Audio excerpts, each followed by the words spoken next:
बिस्मिल्लाहिर्रहमानिर्रहीम।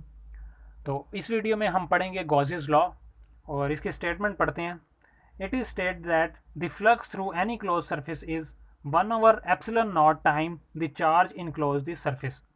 तो ये स्टेटमेंट कुछ इस तरह से है, ये बताती है कि किसी भी क्लोज सरफेस में से जो इलेक्ट्रिक फ्लक्स निकलती हैं वो बराबर होती हैं 1/एप्सिलॉन नॉट को मल्टीप्लाई कर दें हम जो टोटल चार्ज है उस सरफेस के अंदर उसके साथ, तो जो आंसर आता है वो टोटल फ्लक्स कहलाती हैं उस सरफेस की। तो इसको आप प्रूव करते हैं इस स्टेटमेंट को।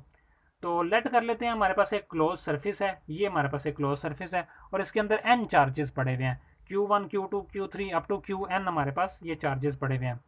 अब मैं मान रहा हूँ कि हर चार्ज के गिर्द एक गॉसियन सरफेस मैंने ड्रॉ की हुई है। गॉसियन सरफेस बेसिकली क्या होती है कि अगर मेरे पास कोई भी चार्ज है, इसके गिर्द अगर मैं एक स्फेरिकल सरफेस ड्रॉ करूँ, एक स्फीयर ड्रॉ करूँ, तो इसको बोलते हैं गॉसियन सरफेस।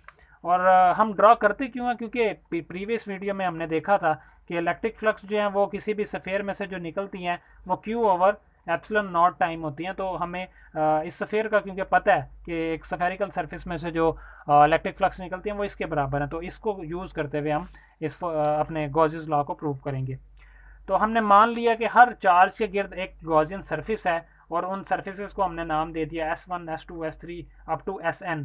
मतलब Q1 के लिए जो सरफेस है उसको S1 बोल दिया, Q2 के लिए जो सरफेस है उसको S2 बोल दिया, Q3 के लिए जो सरफेस है उसको S3 और चलते चलते Qn के लिए जो सरफेस है उसको Sn बोल दिया। इसके बाद the flux passing through S1 S2 S3 up to Sn due to Q1 Q2 Q3 up to Qn are.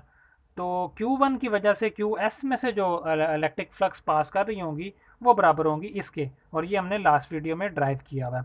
और S2 में से जो पास कर रही होंगी वो इसके बराबर होंगी, S3 में से जो पास कर रही होंगी वो इसके बराबर होंगी। इस तरह चलते चलते Sn में से जो पास कर रही होंगी इलेक्ट्रिक फ्लक्स वो इस फार्मूले के बराबर होंगी। अब टोटल फ्लक्स कितनी होंगी? टोटल फ्लक्स होंगी जब हम इन सबको ऐड कर देंगे।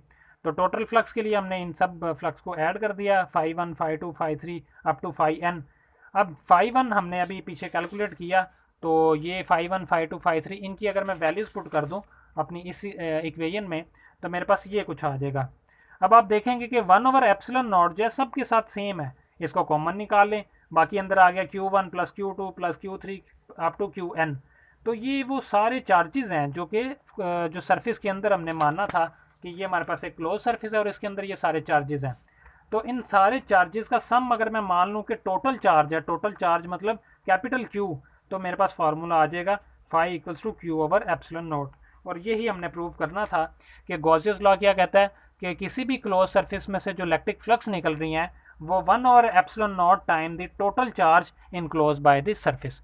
तो ये हमने गॉसेस लॉ को प्रूव कर दिया और नेक्स्ट वीडियो में हम इंशाल्लाह गॉसेस लॉ की एप्लीकेशंस देखेंगे।